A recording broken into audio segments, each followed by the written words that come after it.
মামাতো বোনকে বলছিলাম একটু আমার হাতে মেহেদি পরিয়ে দিতে, বাকিটা ইতিহাস হয়ে গেল। আসসালামু আলাইকুম, আমি ঝর্ণা আক্তার চলে আসলাম।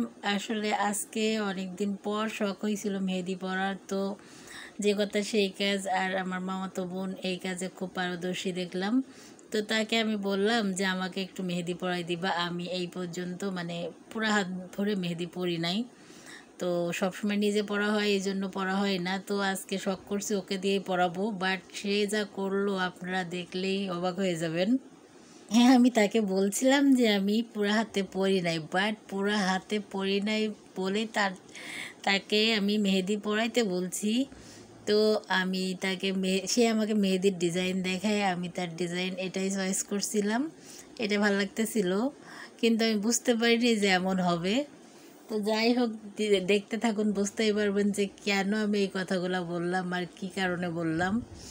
তো সে আমাকে মেহেদি পরাচ্ছে, দেখুন কত সুন্দর করে মেহেদির ডিজাইনগুলো দিতেছিল। মানে এ কিন্তু কোনো প্রফেশনাল না, জাস্ট ওই নিজে শখ করে দেয়। তো দারুণই ছিল মোটামুটিভাবেই। আমার তো বউ বউ লাগতেছিল, মনে হচ্ছে যেন আমার বিয়েতে সাজাচ্ছে।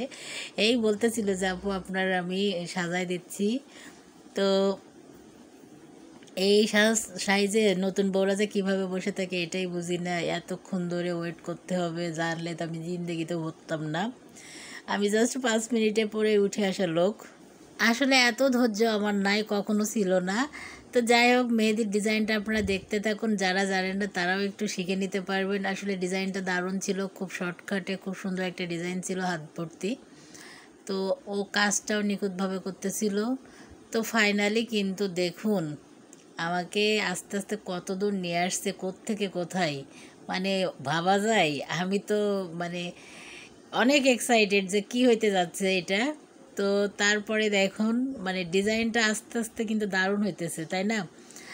আপনারা মানে যদি ডিজাইনটা ভালো লাগে প্লিজ একটু কমেন্ট করে জানাবেন, আমার ছোট বোনটাকে উৎসাহ দিবেন।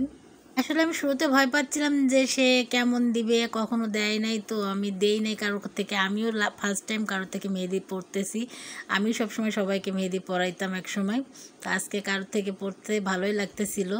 তো ফাইনালি ডিজাইনটা আমার আস্তে আস্তে অনেক পছন্দও হয়েছিল, যে এত সুন্দর ডিজাইন জানে, মাশাল্লাহ। তো আমি তারে বলতেছি কেন রে তুই বিয়ের সময় এই সাজটা দিলি না, তাহলে তো ভালোই হইতো। তো এবার দেখুন আমার ফাইনাল বিয়ের সাজ, আমার লুকটা পুরাই চেঞ্জ করে দিছে, নববধূ নববধূ বানায় দিছে। এখন কি আর করা, আমি কিন্তু এখনও এই যে ভিডিও বানাচ্ছি তাও কিন্তু মেহেদি উঠাই নাই, হাতে নিয়ে শাস্তি খাচ্ছি, বসে আছি। তো আপনাদের ডিজাইনটা কেমন লাগলো, ভিডিওটা কেমন লাগলো, লাইক কমেন্ট দিয়ে জানাতে ভুলবেন না। ভালো থাকবেন, সাথে থাকবেন, আমার পেজের পাশে থাকবেন। আর যারা যুক্ত নাই তারা প্লিজ যুক্ত হয়ে যাবেন। দেখুন ডিজাইনটা কিন্তু দারুণ ছিল। আল্লাহ হাফেজ, টাটা।